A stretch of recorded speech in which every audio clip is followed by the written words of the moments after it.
Welcome to our click signal. இந்த வாரம் திரை விமர்சன நிகழ்ச்சியில நயன்தாரா நடிச்சு ரொம்பவே சக்சஸ்ஃபுல்லா திரையில ஓடிட்டு இருக்க மாயா படத்தோட திரை விமர்சனத்தை பத்தி தான் இப்ப நம்ம பார்க்க போறோம். பேய் படங்கள் வரிசையிலேயே இந்த படத்தை ரொம்பவே டிஃபரெண்டா டைரக்ஷன் பண்ணிருக்காரு டைரக்டர் அஸ்வின் சரவணன். இந்த படத்துல இம்பார்ட்டன்ட் ரோல்ல நயன்தாரா நடிச்சிருக்காங்க அப்படின்னு சொல்றதை விட வாழ்ந்திருக்காங்க அப்படின்னு கூட சொல்லலாம். அந்த அளவுக்கு அவங்களோட கேரக்டர் ரொம்பவே அழகா கொண்டு போயிருக்காரு டைரக்டர்.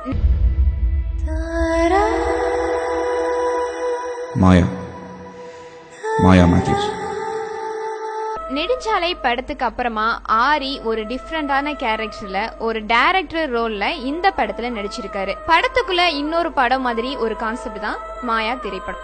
ஆரி இருள் அப்படிங்கிற ஒரு பேய் படம் எடுக்கிறாரு. இந்த படத்தை தேட்டர்ல போய் யாரு தனியா பாக்குறாங்களோ அவங்களுக்கு 5 லட்சம் பிரைஸ் தர்றதாவும் அறிவிக்கிறாரு. இப்படி ஒரு பிலிம் மேக்கரா அவரோட லைஃப் மூவ் ஆகுது. அண்ட் அதை தொடர்ந்து நயன்தாராவோட கேரக்டர் பார்த்தோம் அப்படின்னா சின்ன வயசுல இருந்தே அப்பா அம்மா இல்லாம தனியா வாழ்றாங்க நயன்தாரா. அண்ட் கல்யாணத்துக்கு அப்புறம் பார்த்தோம் அப்படின்னா இவங்களோட கல்யாண வாழ்க்கையும் இவங்களுக்கு சந்தோஷம் இல்லாம போகுது. அதனால இவங்களோட கை குழந்தையோட தன்னோட ஃப்ரெண்டோட ஸ்டே பண்ணி இருக்காங்க நயன்தாரா.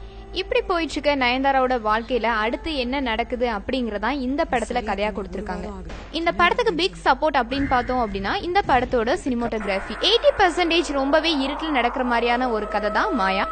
இந்த மாயா படத்துக்கு சத்யசூரியன் சினிமோட்டோகிராஃபி பண்ணியிருக்காரு. இந்த படத்தை நீங்க தியேட்டர்ல போய் பார்த்து என்ஜாய் பண்ணுங்க.